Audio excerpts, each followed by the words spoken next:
Oke guys, kembali lagi bersama saya Robi.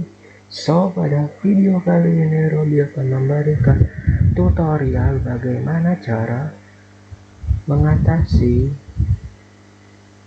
driver yang error ya guys ya, setelah di update di laptop maupun komputer kalian.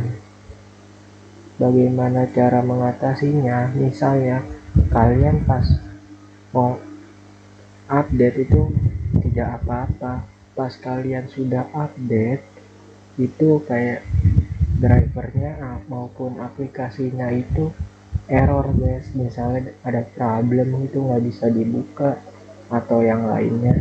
Di sini saya akan memberikan tutorial singkatnya ya guys ya, ini sangat singkat banget. Pertama-tama kalian buka device manager, klik kanan, pilih device manager, dan kalian pilih driver mana ya setidaknya yang kalian merasa itu error ya guys ya.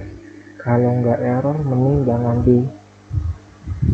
di restore atau dikembalikan pengaturan awal ya guys ya, ke versi awal.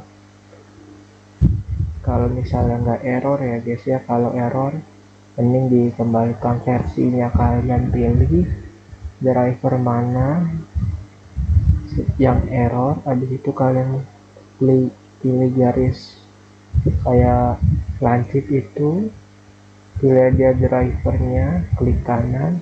Ini sebagai contoh ya guys ya, pilih properties, pilih driver, dan kalian pilih rollback ya guys ya, kalian pencet dan kalian mungkin disuruh restart.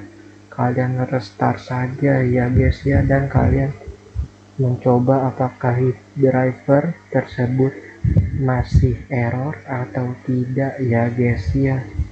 Nah oke guys, mungkin videonya cukup sampai segini aja. Semoga bermanfaat dan jangan lupa like, comment, subscribe, share video ini agar saya lebih bersemangat dalam membuat video yang lainnya ya guys ya. Terakhir, nama saya Robi dan sampai jumpa di video berikutnya.